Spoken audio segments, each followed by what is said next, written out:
Rajamahendravaram rural Katheru శివారు సీతారామ అగ్రహారంలోని మా గృహ సముదాయం వద్ద శ్రీమద్ విశ్వావసనామ సంవత్సర ధనుర్మాసంలో మేము పెడుతున్న ముగ్గులు అవి అనమాట. అంటే గచ్చు అయినా సరే మేమంతా గచ్చు చేయించాం, కానీ దాని మీద చక్కగా గోమయం తోటి కళాపు చల్లి దాని మీద ముగ్గులు పెడుతున్నాం అనమాట. అంటే ప్రతిరోజు ధనుర్మాసంలో సాయంత్రం ఖచ్చితంగా సూర్యాస్తమయానికి ముందు ఈ పని చేయాలి.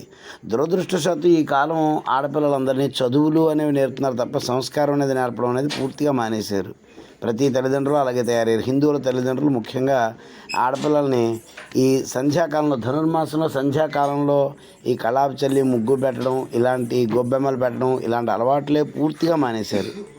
అందరూ చదువు చదువు చదువు. ఈ చదువు కంటే ముఖ్యం సంస్కారం. ఎవరి చదువు వాళ్ళది. మగపిల్లల చదువు మగపిల్లలది అయితే ఆడపిల్లల చదువులో ముఖ్యమైనది ఈ సంస్కృతి సంప్రదాయాలు. ఈ సంస్కృతి సంప్రదాయాలను మనం నేర్పకపోతే ఏం నేర్పినా ఉపయోగం లేదు ఈ కాలంలో. అందుకే చాలామంది ఆడపిల్లలు రీల్స్ చేసుకుంటూను, అశ్లీలంగాను, అర్ధనగ్నంగాను టీవీల్లోనూ సోషల్ మీడియాలోనూ తిరుగుతున్నారు తప్ప ఇలాగా కళాపు చల్లి ముగ్గులు పెట్టడం ఇలాంటి పనులు చేయట్లేదు. సినిమాల్లో తప్ప చూడలేని పరిస్థితులు ఏర్పడిపోయిన రోజులు ఇవి. కానీ మా అగ్రహారంలో మాత్రం ఈ సంప్రదాయాన్ని మేము కొనసాగిస్తున్నాం. మా అగ్రహారంలో ఉన్న ఆడపిల్లలు చదువు కంటే ప్రాముఖ్యంగా దీనిని ఇవ్వడం జరుగుతుంది.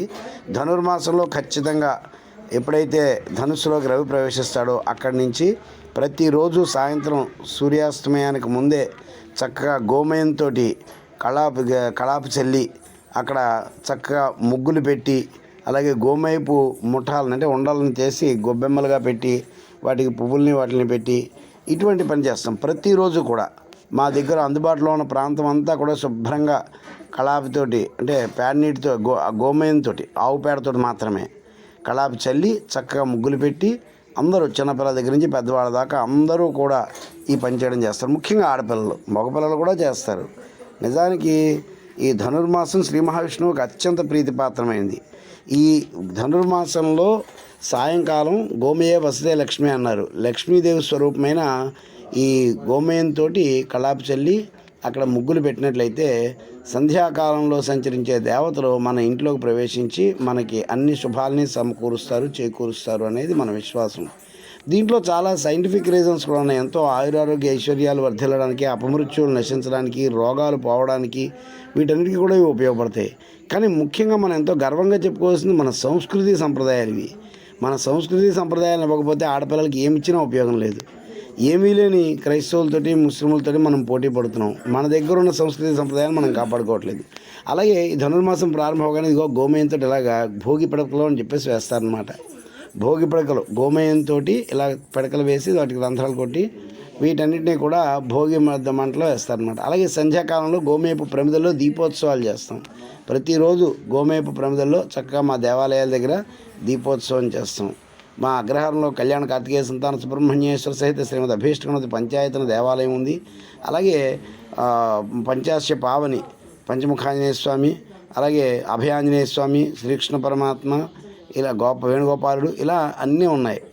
మేము వాడే ప్రమిదలన్నీ కూడా గోమయపు ప్రమిదలే. ఆవులు స్వేచ్ఛగా సంచరిస్తూ ఉంటాయి మా అగ్రహారంలో. చక్కగా ఇళ్లలోనూ ఉంటాయి, అలాగే స్వేచ్ఛగాను సంచరిస్తాయి. ఇదిగో ఇలా భోగి పిడకలను కూడా చేస్తాం. ఇంకా మా అగ్రహారం గురించి, అలాగే మా అగ్రహారంలో గోమయపు ఉత్పత్తుల గురించి తెలుసుకోవాలంటే మమ్మల్ని వాట్సాప్ ద్వారా సంప్రదించవచ్చు. మా వాట్సాప్ నంబర్ 9492050200. ఇవి గోమయపు ప్రమిదలు అనమాట. అలాగే మా అగ్రహారంలో రకరకాల దేవతామూర్తుల యొక్క విగ్రహాలు దేవాలయాల్లోనూ ఉన్నాయి, అలాగే బహిరంగంగా కూడా ఏర్పాటు చేయడం అనేది జరిగింది. ఇది ఒక సంస్కృతి సంప్రదాయాలకు నెలవుగా మేము దీనిని నిర్వహించడం అనేది జరుగుతుంది. ఇదిగో మా అభీష్టగణపతి పంచాయతీ దేవాలయానికి ఇటీవలే కట్టించిన శిఖరాలు అన్నమాట. ఈ విధంగా అన్ని రకాలుగాను మా అగ్రహారం ఒక ఆదర్శవంతంగా ఉంది. సర్వేభ్యః శుభం భూయాత్.